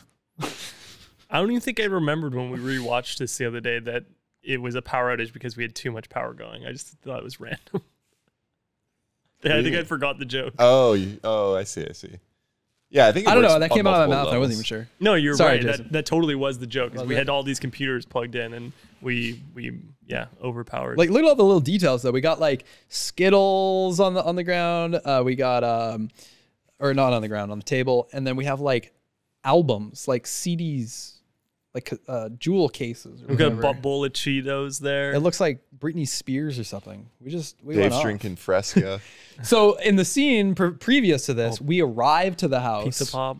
We bring, yeah, what album is that? Oh, it's like something 90s, like Big Shiny Hits, Big Shiny Tunes. Yeah. We would have called it like large glistening music or something. Yeah, we would 'Cause have we faked couldn't it. have copyright. Let me just say a thing about the land part of the image. So go back one scene. We arrive to the house in the video. Dave shows up with a wheelbarrow. He's got his computer monitor, 2 computer towers. I'm struggling to carry my setup. This is classic. He's got the laundry basket full of the keyboards and the final monitor, and he's got Pizza Pops. And we're like, hello, Mrs. Harrison. We're here for the LAN party. And she's like, LAN party? And I'm struggling to carry all this shit. I'm like, can we just come in, please? This image, we were contacted maybe 3 years ago by a museum in Australia. They wanted to license this image for like $250 or something to post on a what do you call it? A wall. A wall, like a fucking Wrong. an exhibit. That's the word. Yeah. An exhibit about LAN parties and the history of LAN parties. So I was like, absolutely, you can pay me for this image. So I literally just gave him a screenshot, received $250 Australian dollars, and somewhere out there we were in a museum for at least a year. Dollary This is dues. amazing. Did you guys even know that? Yep. Yeah, but I had forgotten it until you brought it up again. I think if you type in LAN party, this might come up in Google. Maybe. It is a good visual representation, and it is funny when you go to look for something specific like that, how often it can be hard to find like a clean, good shot. Because like these are all real photos, but they're not well composed photos. Like they're just authentic. I was completely wrong. You do not find us. What if you type in 90s? Oh, there it is. Okay, we do show up. We do show up. Whoa! Look at that. What website is that? All That's Interesting. And the title is Inside the LAN Parties from the Early Days of PC Gaming. There you go. You had just a few scrolls, but it was there. And I'll just say, they didn't reach out for permission. They didn't Fuckers. license this. Well, I they think. have to take it up with CBC. Yeah, that's true. Oh, yeah, like technically, Yeah. we couldn't even get the money. Yeah, so CBC is listening. They're going to be like, hey, that's our $250 Australian. Yeah, exactly. So, yeah, that was fun. But in this basement at Brooke's house, my God, we've referenced this a few times on our podcast. This is a day that's near and dear to our hearts because it was like a full day of shooting. It was like probably more than 16 hours. It might have been. I remember driving home and being like, I might fall asleep at the wheel. Like, I've never had that sensation quite like that. I was just so exhausted. Never had that feeling before. Wow. Never fallen asleep at the wheel. Yeah, dude, all the cool kids do. I'm usually like pretty good for like staying awake if I need to. I'd be driving, sleeping all the time. Yeah, that's cool. It's a safe time. So yeah, we're in this other room, and some of these scenes are like some of my favorite ever, shot with like all the colored lights and stuff, with Mike with the super scope, and he's doing all his silly poses and whatnot. Like I just adore these scenes. Like I think I love his performance, obviously. I love our props, and I just love our lighting. Like it's just us showing up with just some, string lights and LED panels with some colored cellophane, and we made it look great. And, yeah, it looks good. And we've done a lot since then, where we have like whole 30, 40 person crew, and you can accomplish something different. But I just love how you can do a lot with a few friends. But boy, we were up till like 5 or 6 a.m. shooting this. Every scene that's in this bedroom here, from the one when Mike is holding up the controllers and he's offering, like, this is so classic. Like when you were at your friend's house and you're picking controllers and one's broken, one's got Cheeto dust on it, and like, what was the other one? The other one had a little bit of root beer spilled on it. Exactly. Lollipop. Like it was such a classic thing. Like there was always like that one friend who was like kind of gross, and all of his controllers were like nasty. And Mike was that friend. I also want to shout out that we were worried about copyright, so we made a bunch of fake posters. Oh, you want to shout yourself out? Yeah. Well, and I also wanted to shout out the fact that even though we did that to try to not have movie posters, we have so many other products and like copyrighted things like soccer boppers. We've got Nintendo games. We've got freaking like, I don't know, food products. And part of our fear was because we were working with the CBC. Now I should say a couple things. This working with the CBC was the reason that I decided to incorporate the business, because they were like, you literally can't do business with us unless you're a corporation. So it was a good thing to happen. It was a good thing to like push us in that direction. So we incorporated its full like legal team over there at CBC. They had to look at every script that we wrote. So we'd write a script, we'd submit it to them, and then the errors and omissions team, E&O, very show busy, they would first have, this is so ridiculous, they'd have to do a title search, which is like, if you're making like a big movie or a TV show or something, like lawyers scour the web and scour whatever they can to see, does the title already exist? And are you going to run into any issues down the line? Because like, let's fail fast before we get too far down into the project where you're like, hey, you can't use that title. So how to be a 90s gamer, they'd have to search all over. Does this already exist? Which is like kind of silly, because it's like, it's a YouTube video. Yeah. Who cares? But it's a big government corporation. And then also they would have to look through the script and they'd have to highlight. I remember all the red writing, seeing that red writing and the strikes and all this shit.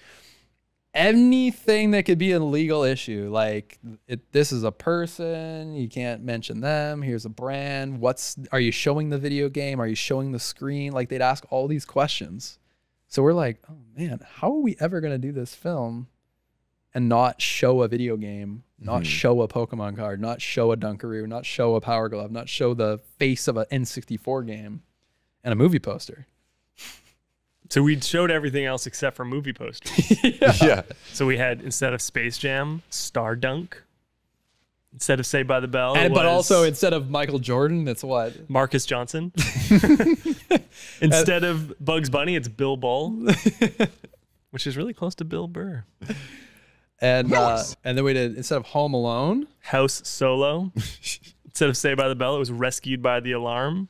And maybe my favorite is, instead of Teenage Mutant Ninja Turtles, it's, what is it? Pubescent Space Kung Fu. Oh God, I tried so hard. Pubescent Space Kung Fu Lizards. Yeah, that was a tough one because I had to come up with so many terms to replace the other terms. This was pre-ChatGPT. Yeah. And well, how many posters? We still have 2 of those posters now in our bathroom here at the office. I'm trying to think if I forgot any other ones. I think I may have sold 2. We ended up selling a lot of these props on eBay. We did like a kind of like a garage sale for the fans, and a lot of people bought shit. Yeah. We were sending out all sorts of shit. And we did that, and after I said, I'm never selling anything on eBay ever again. That was such a pain in the ass for no money. Yeah. So it was a loss. It was such a pain. Yeah, what else in the middle? We filmed once at Jason's old high school on the playground. That was fun. Kaz is wearing these ridiculous sunglasses that I'm wearing now. Look at that shirt. It says, "I'm not a genius, but when I graduate, I will be." And genius is spelled with a J. Classic. Great shirt. It's so fun. We made fun of water levels. Water levels notoriously difficult. Well, because there's the pressure of running out of oxygen in water levels. And then the Sometimes. music always often speeds up. Sonic, you could run out of breath. Mario, you wouldn't. Oh yeah, run out Mario, of breath. you wouldn't. But it was just like Flappy Bird, Exactly. where Yeah. you have to keep tapping to swim, Yeah, just the floating sensation that they tried to emulate. and like the unpredictability of the enemies and the fish underwater, or whatever that could hurt you. But any other water levels though? Like In Grand Donkey Scheme. Kong? Like, I Donkey just- Kong. Yeah. it's like Zelda water levels. are Yeah, so the water nostalgic temple. for me. You would run out of water in Mario 64 underwater. You would. That's true. Oh my god, that game so frustrating. Yeah. You still have the New Year's tradition? Yeah. What's that? A few friends and I, we try to beat all of Super Mario 64 on New Year's Eve before midnight. And we did it one year, and then we've tried to recreate it for I think 2 or 3 years since, and each year we finished less and less. Well, we Makes just sense. lost all the female listeners. No, just kidding. There was none to begin with. Yeah. That went great. What else? What else? Scroll through. I'm thinking about the last scene here, but Yeah. there might be something else. I don't want to skip over it. We're talking about Laura Croft in one of the scenes. That might be one of my favorites. I think everyone has this experience of our age where you get to rent the movie or the video game that's a bit too adult for you. Mine was Conker's Bad Fur Day when I didn't get ID checked at the Rogers Video. Oh yeah. But yeah, this is the one where Mike says he's found the hottest girl in the world, and it's Lara Croft in Tomb Raider with her Triangle tits. Yeah, triangle boobs. I was gonna say pentagon, but I think they are pointier. It's like a triangular prism. And that's a two of them. legit Blockbuster video card. Yeah, that was. I found that in my parents' files once upon a time. Or That's whatever. I insane. think I was asking a lot of people for '90s like props. A lot of people pulled through. Yeah, Our friend Katrina, I remember going to her house, and Oh, oh yeah. man, she gave me a whole bunch of stuff. Oh yeah, I remember that now. Yeah, she gave me a yellow Game Boy, like marbles and shit. Just we had so much crap, man. It was amazing. The Laura Croft thing though. I mean, did you guys like learn about girls through video games? No. Because like the Laura Croft thing, I knew like it didn't really resonate with me like on a personal level, but I knew it was a thing because we were doing some research, like what is it to be a '90s gamer? Definitely was a thing where I had the demo of Tomb Raider, one of the first Tomb Raiders on PC, and I remember being like, okay.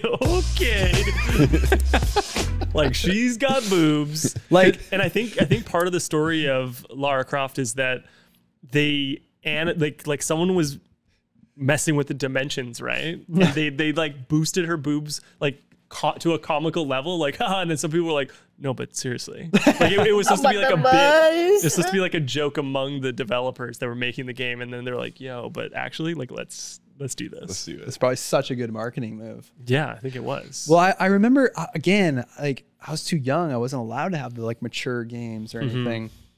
Only if my brother had rented it, I guess I could like kind of play or whatever. But Conker's Bad Fur Day, Conker's Bad Fur Day. Yeah. It's hard There was to some say. like sexuality in that Oh, game. yeah, And I it's never gnarly. experienced Super it. sexual. I still have never played it for more than 5 minutes. Remember you tried to buy it for me, and it was a knockoff version, and it like would just stop working. Yeah, sucks. I was almost a good friend. That was tragic. No, it was really nice. Isn't it super expensive now? It's super hard to get. Yeah, Yeah. I spent $500 on that fucking cartridge Oh, just to be shit. roasted on the podcast. No, it was a very You generous sure about gift. I was really excited, and then I was sad that it didn't It wasn't go. $500. It was like I a Facebook Marketplace, you get like duped games or whatever, Yeah. and they say like 100% legit, it'll work. Yeah, and then I yeah, tried it, froze every 5 minutes. Yeah, it was so frustrating. But there was like a girl, right, in a bikini, like a squirrel, or was it you like like go chipmunk? to a strip club at some Yeah, point. there's a strip club. He was drunk half the time. Yeah, there's a giant mountain of shit that you fight. Yeah, And his teeth are made of corn. I Like, forgot about oh, that. Yeah. It's super gnarly. There's a whole level that's like Saving Private Ryan, where you're like, you know, in Normandy, like with fucking guns. Yeah. And that was also a multiplayer level you could play. It was a great game. It's super good. That, and I remember they had a South Park game as well that I really enjoyed renting. Yeah, I think that was like around the time the movie came out. Yes. The only like woman I can remember from a video game where Zelda. I'm like, whoa, boobs. Diablo 2, the Amazon character. I don't remember. Yeah, nobody knows. I've never played Whatever. Diablo. Should we talk about me dropping the TV? Yes. So we have a scene where it's Mike and I, we're going from one place to another. We're taking Mike's TV from his house to go play video games at my house. And Well, it's a sleepover. It's a It's sleepover. a classic sleepover. But Mike's determined, or he said we have to bring his TV because my TV's too small. Anyway, so I did this as a kid. I would bring a TV over to my friend's house. we did this scene so many times that I'm carrying a legitimately extremely heavy TV, and I had to I'm a man. drop it on its face in such a way that would work. And I think we did it 3 takes before it dropped in the way we wanted it to.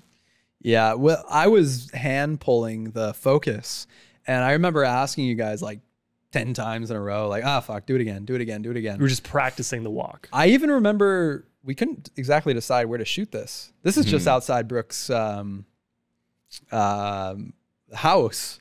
There's something funny about that neighborhood though in Surrey. It's just like anywhere you go, it looks like the 90s. It's just so nostalgic. No modern houses. It's all like, Old fences. yeah. Yeah.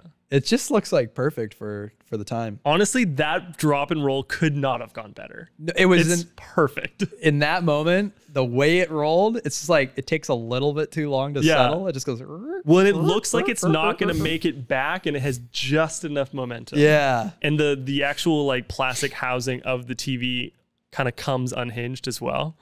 That's great. Mike's face is so funny. And Mike, He's so mad at me. what does Mike say here? It's pretty funny. He's like, man, this sleepover's gonna be so sick. I got all I remember is I got a duo tank full of cheat codes. Yeah. But whatever. No sound on it. Why can't we just use my TV? Oh, there you go. If we're gonna pull an all-nighter, we can't be straining our eyes. Plastic bang. These are the captions. I would never bring it. Like there was definitely some times I brought a TV over to my friend's house. It wasn't because the TV was too small. It was because they didn't have one in their bedroom. Right. So I'm like, oh, let's put the TV in the bedroom and we'll stay up all night. But you never stayed up all night. You ever put a TV in a tent? Oh yeah, Jason. We and I talked did about that. Oh, right. Did we talk about it on the podcast? Yeah. Probably. We've talked about 19 of the same things. Yeah, it's okay. How to Absolutely Nothing gets us going more than a video game chat. Yeah, finally. It's the nostalgia. I had an awesome time. I now go like multiple years without playing a video game. That's crazy. Multiple years. What do you do? Just fucking chill. Go outside. Don't see Cybertrucks. Mountain bike, you know. All right, well, let's wind this up. We got one final scene. So, like, we always try to have, like, a feeling of, like, a progression of time in these videos. Like, as the How to Be's kind of got better and a little bit more complex, we wanted to not only show that the people have grown, but literally they've gotten older. So here, I feel like we've settled on, like, less silly clothing. Like it's not like neon or anything, right? We've grown up. Well, it's an N64 as well. And we're playing N64 4 on the floor. And we're playing Mario Party 1, which came out in what, 98? Yeah. It was like the very end of the 90s. Yeah. Very end of the 90s. And so the whole joke was, or the bit was, when you're playing Mario Party and you get the tug of war mini game. It's tug of war. Tug of war. And you have to spin the middle controller in like a 360-degree rotation as fast as you can. That's all you do. On your palm. Usually on your palm. Some people would use their thumb, but you know, only boomers or noobs did that. Yeah. And if you were a real pro, yeah, you'd use the kind of like what is this, the crux of your palm, and you just go absolutely crazy on this joystick. And yeah, the whole bit was that Jason did it so fast that his hand started smoking and he like burned a hole in his hand. Well, and the key thing about the N64 controller was it had these ridges on the joystick that's what would fuck up your hand. And for your pleasure. it legitimately wore skin off my hand. 100%. I definitely had blisters and like, because we were playing the shit out of this game. Well, we wrote this scene because it was like a national thing. People were trying to sue Nintendo for Really? this. Yeah, this is like a big thing in the world. I just remember it kids happening. were getting ruined. And one of my favorite jokes in the setup there, I can't remember how it starts, but like, Dave, you and Mike are arguing. You're like, oh, I said I hate tug of war. I hate tug of war. And Mike's like, it's tug o war. And then Dave says, what's the O stand for? Mike goes, of. And I remember, I don't know. I feel like I wrote that and I was like, this is too stupid. And now it just still makes us laugh. Well, and that was for us. It's the thing though, when you're writing these little sketch scenes is often you need a few beats. Like you need like a line of dialogue that doesn't really pertain to anything else that's happening in the scene, but you need something. Well, the purpose of that line was to tell the audience they're about to play tug of war. Right. It's right. Exposition. Yeah, well, exposition for you. So yeah, I don't know. But I think I remember in that moment, I'm like, oh, is this too stupid? And you're just like, fuck, well, let's record it. And then it's like, you got no option. That's what you said. That's the joke. You want to know a fun fact about exposition? Dave, you know how I feel about fun facts. You love them? I fucking adore Dave. So you mentioned Austin Powers recently in the Burning Man episode. In Austin Powers, his his Q, his guy that helps him, his name is Basil Exposition, because a big function of his character is just to deliver exposition. Really? And I remember, obviously, as a kid, I just was like, that's just a name. That's just a funny name. That's funny. Yeah. Man, I wish we watched that movie theater. Burning Man. This tastes like shit. Austin, it is shit. Remember? I didn't do fucking shit. When he drinks the shit? Not really. Oh, okay. Nope, can't really remember. It's fat bastard shit. All right. The second one. So the joke, we're like, where do we take this joke? How do we end it? Because I feel like with these how to be videos, we always wanted to tie it up with a really solid laugh and like take people by surprise and not end it predictably. So what was the gag, Jason? The gag was I went the hardest, obviously, at the game. And as you do. Yeah, as I do. And we showed that by lighting incense near my hand right. on the scene. We're always a bit unsure whether that played or not. But. And then we reverse cymbal sound effected into the present day future. And bam, I am now... Look at that face, though. Jason's just got Look at that face. Amazing. Sorry, go ahead. Yeah, and then we time jump fucking like 70 years apparently. Yeah. I'm in my mid 80s and I'm explaining to my grandkids how I got the scar on my hand. So theoretically, I've been explaining this whole video to the grandkids. It's a real How I Met Your Mother. It's a How I Met Your Mother moment. I don't even think I realized that. We're learning a lot about this film, eh? Yeah. I didn't assume it was the whole story. I thought he was it was telling. the whole story. I just thought he was talking about his war wound. That's how I read it. I always just thought nothing makes sense. Yeah. It's just it is. I what mean, it is. it is. I want to just go back to Jason's facial performance. It's so good. I do recall us doing more takes and being like, harder. More. Harder. Like, more. And then this is literally, he physically cannot go bigger with this performance. And Look at that. So good. I love it every time. Like, I think this is a GIF. Oh yeah, we use this as a GIF, right? Probably. And didn't we? Isn't it those eyebrows? So when we upload GIFs of little moments from old videos, we'll type in keywords for, like hashtags on Giphy.com for what people might be searching. But then I think through AI or maybe through how people are searching and finding it, it'll add its own hashtags. And that one, all the hashtags are like jerking off, like because it's framed in a way where you don't see the scene, the moments before where he's playing with a controller. So he's just kind of vibrating, right? Oh man. Yeah. That's funny. Well, I mean, I've called him this before, the man, the myth, the eyebrows. Jason's got the best eyebrows in the game. Absolutely. Go back to when he opens the N64. Oh, what's this? This is Giphy. Yeah.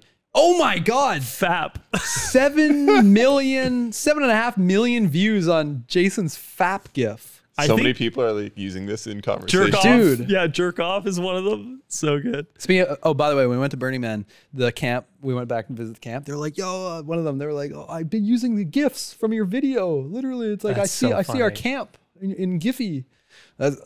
If only we got paid from GIFs, my we'd be God. fucking millionaires, man. Oh. I think there's a bunch of gifs from this video that have done pretty well. Like I think one with Mike with the sunglasses on smirking, I think maybe did pretty well. Now, wait, before we go to the N64 opening, RIP to Mr. Bo Daniels, who played Jason as an elderly man, sadly passed away in January of this year. But he was an acting man. He played in TV, movies. He was all over, and he kindly, enthusiastically showed up on our set and came to North Van to. I drove him there. Oh, you I drove picked him up from downtown Vancouver. Did you play the mirror game with remember them? No, I don't know what that is. You know, like when you're a kid and you kind of like you try to follow each other's hands, like you're pretending to be in a mirror. You ever did that? Yeah, we did at Burning Man. Yeah. So it's like you're looking through time at your older self. Oh, I see. But what a sweetheart! He showed up for 100 beans, $100. Literal beans, though. He just- was a garbanzo man. You like chili? He just did it because he loves it. But yeah, rest in peace, Bo. Hopefully he enjoyed the video. We never really heard from him. If he even No, not watched really. it. No. He probably wouldn't have got anything. No. So technically, this But he was a scene pro. takes place well into the future. Well into the future. We're not there yet. Oh yeah. Well in the future. like- I got to say one more thing about the scene though. Okay, so the punchline is that he's like, and that grandkids is how I got this scar. And then these two kids were like a friend of mine or like rather a coworker of mine I'd been working with at MEC, Mountain Equipment Co-op, which is like Canadians REI. I was doing video work and their kids were on set and we needed a couple kids and we're like, how about them? Not only did the family let us into their home, but we shot with their kids. Anyways, they're like, ew, grandpa, that's gross. And the 90s sounds boring. You didn't even have Wi-Fi and the games were... And then grandpa, future Jason, punches him in the face with a soccer bopper, which was a reoccurring joke that we haven't even spoken about yet. Punches him square in the face. And a soccer bopper was like... It's like it's like a boxing glove for kids. Yeah, it's Yeah. like an inflatable boxing glove. That was just big like soft round. punching. And you would, yeah, it was crazy. They used to just like mark it on TV, like have a fight with your friends, have a friendly fight. But I was like never allowed those because it's just promoting violence in the household. Totally. But anyways, Bo Daniels, 70-year-old man, whatever. I'm like legitimately getting him to punch this kid in the face. And I, in hindsight, I realized we could have just put the sweater on Jason and Jason could have been the arm. But for whatever realism, I'm like, no, let's get Bo to punch him. So he's punching him in the face. He probably did it like 8 times. And for some reason, I'm just like, I'm not sure if it works. I don't know if it was believable. I think you punched him too early. His cutting off his words was a little too fake. And it got to a point where Bo was just like, all right, this is the last one. Please. Because he just kept punching the kid in the face for real. And I kept saying, harder, harder, harder. The fun thing about this scene too is it's really a double twist. There's the twist that you jump forward in time, and then there's the twist that like Jason's twist is, oh, he's been telling us the whole story the whole time. But then the double twist is, no, the whole thing was just a soccer boppers ad. Yeah. Like the whole thing at the end was just an ad. It's beautiful. Also, can I just say, what were the lawyers thinking when I put the literal soccer bopper logo plus the literal song from the commercial? Yeah. I remember, I think they looked it up and there's no actual copyright associated with I the think song. I remember that too. There's like nothing, like no one owns it. Like Right. Mattel What? or whatever doesn't own it. Really? That's what they say. So you had a little... This might be your third fun fact of the day, Dave. The soccer bopper Yep. one? Yeah, well, I remember as a kid it being sock'em boppers. I definitely remember sock and boppers. Because soccer just sounds like the sport soccer, although it's SOCKER, like sock 'em in the face. But Football boppers? apparently Rock'em Sock'em Robots, another sort of 80s, 90s thing, had the copyright and sued them for $1 million. Wow. 1 million That's why they lost American the dollars. copyright. Yeah. So that's how it became soccer boppers. Oh, that's funny. So this is the reoccurring joke because earlier in the video, Jason and I are arguing on the playground, and I'm like, "You guys play Sonic? Sonic's for babies." And Jason's like, "No way, And then boom, sock and bopper to the face. Which was a real playground debate I would have as a kid. It wasn't Sonic as much. It was Super Nintendo versus Sega Genesis. And Super Nintendo was for babies, and the cool kids said Sega. Yeah, I think like Nintendo in general. Yeah, anything. Still, I think people think is for babies. Well, Nintendo is like Disney for video games. Yeah. It's just like family friendly. But I think it's cooler now for everyone than it used to be almost. Like, Here's another GIF. We got Jason blowing the Super Nintendo cartridge 6 million. from step 3. 6 million views. Not bad. Yeah, not bad at all. Okay, the eyebrows. We need to go back. We never talked about the Nintendo 64 kid. Oh, yeah.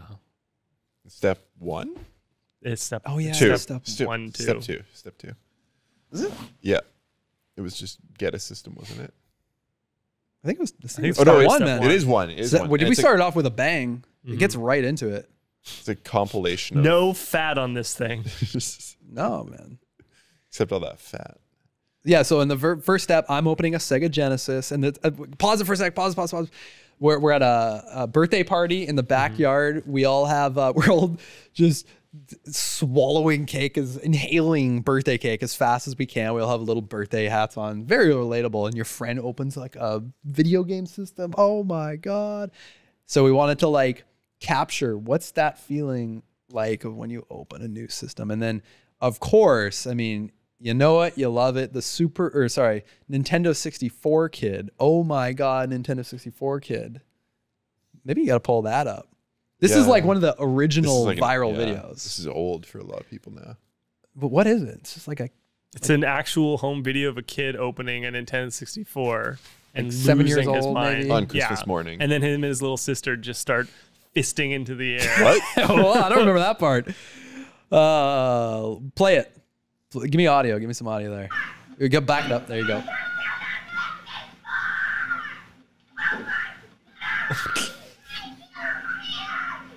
Pure joy.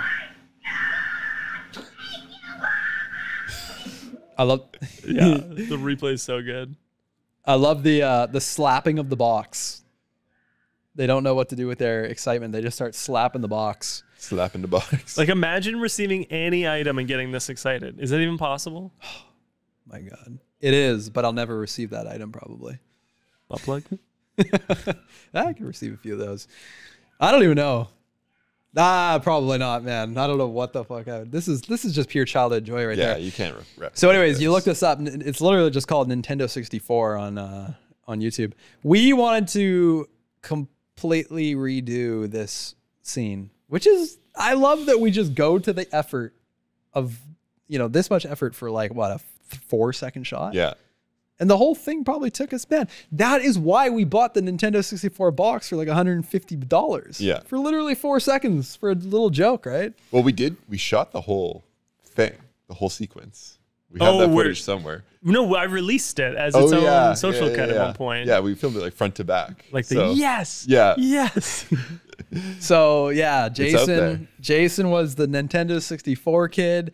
And we had him, I don't know, 10 times over, redo the whole thing. We had the Duotang Mang on the Zoom, and he is doing the exact same zoom as they did in the original home video. We brought a Christmas tree and ornaments to set up, just like the original video. We got like kind of like even the same angle in the room and everything. Like everything was just on point, and Jason just Oscar-worthy performance. Also, I remember we were trying to time it really specifically, being like, no, you got to start scratching at the thing at this point. Like, we kept redoing it, and we needed to do it all as one take. But that's all we used. That face, it doesn't, oh man. But it would have been too long to fit in the whole edit, like, because you would have lost all the momentum. Yeah, totally. Especially right at the beginning. Yeah. What a video. What a video. Banger. And that's why we love this video so much. And it did well. It did well. When it first came out, I think I was a little bummed. I don't think it really got traction right away. Well, how many? Where's it at now? 2.6 million views. You said, well, like, that's mediocre. I mean, in terms of IFHT land, it did pretty well. Oh, Pretty good. Still. Pretty good. Still great. I mean, yeah. when we had a video past 1 million, we were stoked. And I think the conversation was always like, we had an idea. We're like, I think this one's 1 million viewer, man. I think this one's going to get 1 million. And then it never did. It never fucking did. Yeah, exactly. When you would think that. Yeah, when you think it, you never would. But a lot of it was just like slow grow. Can you go to the analytics? What did it get like in the first day? I don't know how long it was going to take. But Oh, there's no way she's logged in. oh, I thought this was Jason's computer. I forgot. Yeah. Good times. What does CBC think of it? They were probably like, cool. I don't remember. Yeah, I think it was kind of just like another one done. Keep on keeping on. Yeah. Yeah. We used to get annoyed by CBC's feedback because they would be like, oh, that's good. Like at 46 seconds, remove 0.7 seconds. There's too much fat there. Was it that specific? Well, it was like, Oh, yeah. literally remove 1 second here. For sure. And we would get annoyed. But like in hindsight, I mean, we're giving that same feedback to each other all the time. We're saying like, take a second off. And like these people were like the leads of like the comedy department. So it was like, they know what they're talking about. But for some reason, I think it was just like we had so many experiences now with them. It was like every little like abrasive moment was adding up. And it was like, fuck, are you serious? You really want us to go back and just to edit out a second? And so it was like, I don't know. I think, you know what, as a filmmaker, there's a skill to being able to receive constructive feedback. Totally. You got to be able to stay cool, calm, and collected because if, you know, if someone's saying something, there could be some truth to it. Even if you don't like it, you kind of got to listen to it and be open and accepting to it. I think that's just like a thing, a lesson to be learned about just being an adult. We're like, Sure. we're like learning how to like hear the feedback, and then sometimes the feedback does hurt, but then like training yourself to learn like, okay, I know I'm gonna not like this for like 2 minutes, and then be like, all right, now that's kind of washed away. Now I can like proceed with dealing with it. You got to like not be defensive. Not immediately. react immediately. Yeah. That's huge. I took a course a few years ago on how to give feedback. Yeah. And it was very like psychological of like compliment sandwich style stuff. Yeah, like yeah. definitely don't just like focus on the change like Totally. be like love this. Totally. And also like don't just be like I didn't like it. It's like, well, that's not It's not constructive. Yeah. What are they going to do with that? Like literally be like, I want this a little bit shorter or whatever. Like give some sort of actionable thing. And I feel like a lot of people that give feedback don't do that. And you're just like, well, what?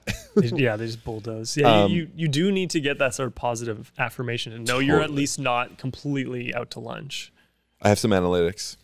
Yeah. First day, only 50,000 views. Kind of a stinker.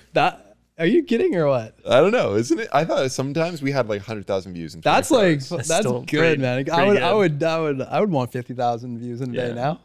And Different era. then it really did stop, basically. Really? It was like pretty bad for a while. And then actually in 2018, it got a little bit of a resurgence 1 year after.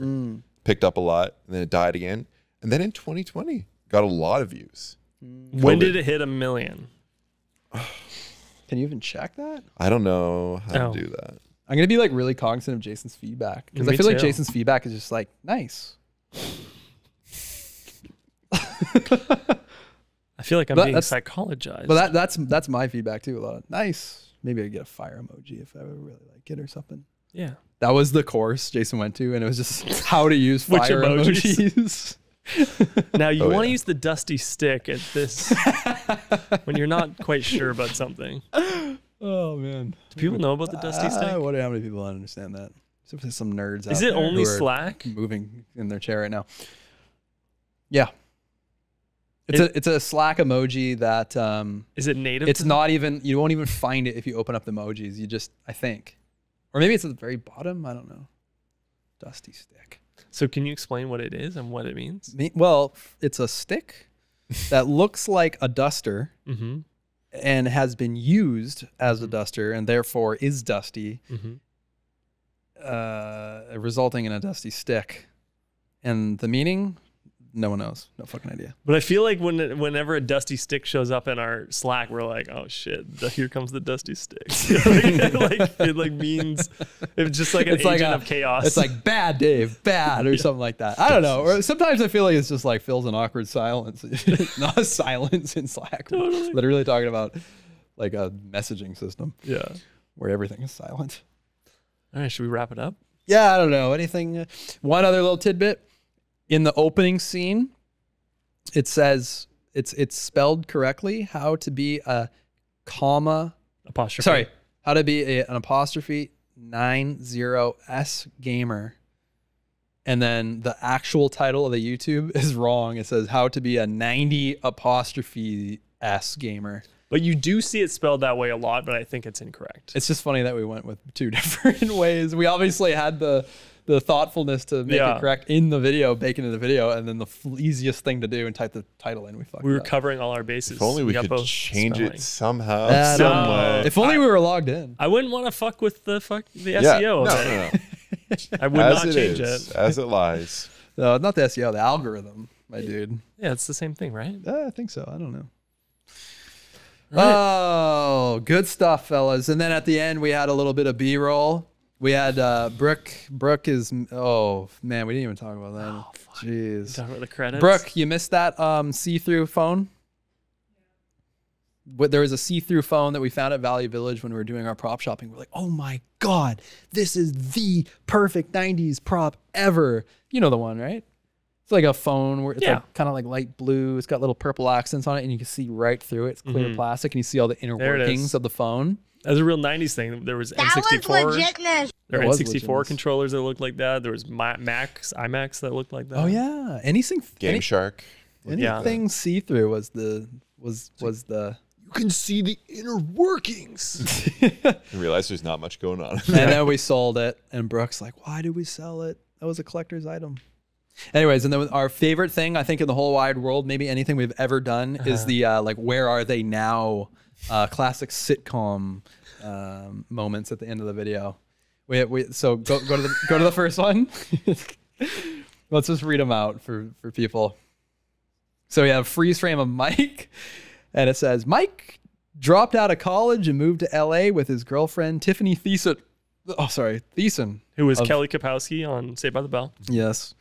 And then moving along, we had Dave. He's dropped the TV. Freeze frame. David went missing near the end of 1999 after seeing The Matrix and increased paranoia over Y2K. He was last seen purchasing $180 of aluminum foil. Dave, did you write these? Probably. Yeah, it you- seems like you. We were like in the room, like finishing it off, and we are just spitballing. And then I'm holding my. This is Dave's favorite thing of me ever. I love it so much. It got me behind my LAN setup, and it's Matt went to prison for 30 years for pirating a Metallica album. The reason I love it is because you seem to appear out of thin air behind like this computer monitor. Like, like it just dwarfs you. It's so big. Also the cross-eyed. I should have put my hair out for the whole pod.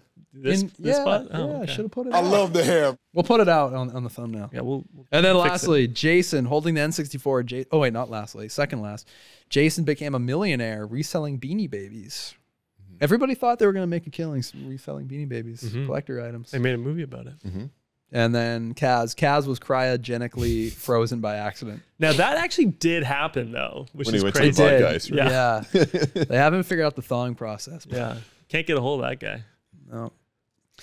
He's playing Pokemon Yellow with a Game Shark. Yeah, with a Game Shark. And a Very yellow cool. toque. I don't know how a Game Shark worked. I never had that. What? You just plugged it. It was like if you install. I don't want to explain it. All right. Wrap it up. I'm Yeah. disinterested anyways. Yeah. All right, if you got a message, if you like this video or you want us to review another video, you can call into speakpipe.com/feeding off each other. What videos do you guys love? So curious because the one that was probably next for us, we were thinking was our Super Caliber commercial, but only Brooke and I lived through that one. Jason wasn't there. Dave wasn't there. So it'll be a lot of me talking, but there's a lot of stories to tell. That's for sure. We can ask questions. You can. Maybe you'll learn something. I don't know. What other ones would we think? I mean, how to be a DJ or most viewed? DJ would be Yeah, a good one. That'd be a good one. That would be fun. A lot of stories on that one too. Yeah. So let us know what you guys would like us to break down because we enjoy doing it. And go visit. Oh, I'm not going to take your thing, Jason. Okay. But in the meantime, give us a like and a sub if you're wherever you can. Leave us a rating, a comment. Just give us some love, please. Thank you. And if you feel so inclined, visit mahalomydude.com where we have a plethora of merch available on tap. And for the Chother Town. in country. Each other. Cunt each other's out there. Is it cunt each other? No, country each other. Oh. I said both. Use code feeding for 10% off your order. And as always, Wait, Dave didn't say his fucking thing. They did. I was the first one. yeah, you what- literally just said it. Speed pipe. What was it? Oh yeah, speak pipe. And we're gonna figure it out one day, fellas. I don't know about that. One day. No. And as always, Do you guys feel metaphorically full? And as always, thank you for listening to Feeding Off Each Other. Please subscribe for more great podcasts.